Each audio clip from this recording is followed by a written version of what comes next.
Alexander Fleming ছিলেন একজন bacteriologist. তিনি মূলত রোগ জীবাণুর, বিশেষত ব্যাকটেরিয়ার গঠন, বংশবৃদ্ধি, সংক্রমণ ও প্রতিরোধ নিয়ে গবেষণা করতেন। পেনিসিলিন আবিষ্কারের আগে ব্যাকটেরিয়ার সংক্রমণ ছিল এক ভয়াবহ অভিশাপ। তখনকার চিকিৎসা বিজ্ঞানের সীমাবদ্ধতার কারণে অনেক সাধারণ রোগেও মৃত্যু ছিল প্রায় অবশ্যম্ভাবী। প্রথম বিশ্বযুদ্ধের পর সৈন্যদের মধ্যে ব্যাকটেরিয়ার সংক্রমণে মৃত্যু ছিল অত্যন্ত সাধারণ। আহত সেনারা অস্ত্র নয়, বরং টিটেনাস, গ্যাংগ্রিন, স্ট্যাফিলোকক্কাস জাতীয় ব্যাকটেরিয়ার সংক্রমণে মারা যেতেন। এক গবেষণায় দেখা যায়, আহত সেনাদের মধ্যে প্রায় 90% মৃত্যু ঘটত সংক্রমণের কারণে। চিকিৎসকরা তখন সংক্রমণ ঠেকাতে গরম লোহা দিয়ে পোড়ানো বা অঙ্গ কেটে ফেলার মতো ভয়ঙ্কর পদ্ধতি ব্যবহার করতেন। ফ্লেমিং লক্ষ্য করেছিলেন যে ছোট ক্ষত থেকেও মারাত্মক সংক্রমণ হতে পারে, কারণ জীবাণুর বিরুদ্ধে তেমন কার্যকর ওষুধ তখন ছিল না। নিউমোনিয়া, স্কারলেট ফিভার, ডিপথেরিয়া এসব সংক্রমণ শিশুদের মধ্যে ছড়িয়ে পড়লে শত শত শিশুর মৃত্যু ঘটত। আজ যেসব রোগ সহজে সারিয়ে তোলা যায়, সেগুলোই তখন ছিল মৃত্যুদণ্ডের শামিল। 1928 সালের এক শরৎকালীন সকাল, লন্ডনের সেন্ট মেরি হাসপাতালে নিজের গবেষণাগারে বসে আছেন স্কটিশ বিজ্ঞানী আলেকজান্ডার ফ্লেমিং।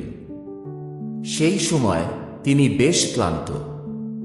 লম্বা ছুটির পর আজই তিনি গবেষণাগারে ফিরেছেন।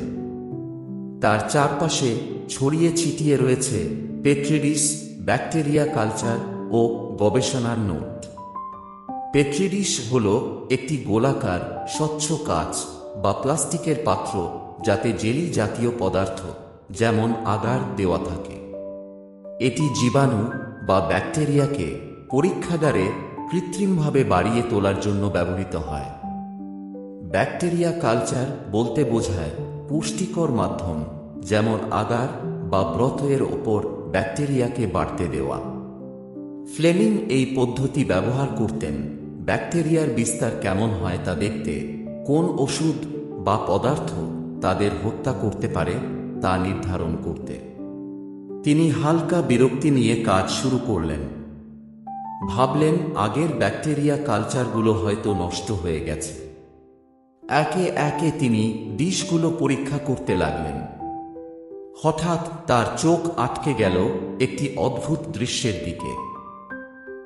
একটি পেট্রি ডিশে তিনি লক্ষ্য করলেন, সেখানে ব্যাকটেরিয়া জন্মালেও একটি নির্দিষ্ট স্থানে তারা বেড়ে ওঠেনি, বরং সেখানে এক ধরনের ছাঁচ বা মৌদ জন্মেছে, আর সেই ছাঁচের চারপাশে ব্যাকটেরিয়া মরতে শুরু করেছে। তিনি বিস্মিত। এটা কিভাবে সম্ভব? মনে মনে বললেন ফ্লেমিং। তিনি ধীরে ধীরে বুঝতে পারলেন এই ছাঁচ হয়তো এমন কিছু নিঃসরণ করছে যা ব্যাকটেরিয়াকে মেরে ফেলতে সক্ষম। সেই মুহূর্তে শুরু হলো এক নতুন অধ্যায়, বিশ্বের প্রথম অ্যান্টিবায়োটিকের যাত্রা। পরবর্তী কয়েক মাস ধরে ফ্লেমিং নানা পরীক্ষা চালালেন। তিনি প্রমাণ করলেন এই ছাঁচ থেকে উৎপন্ন একটি পদার্থ ব্যাকটেরিয়া ধ্বংস করতে সক্ষম, যার নাম তিনি দিলেন পেনিসিলিন।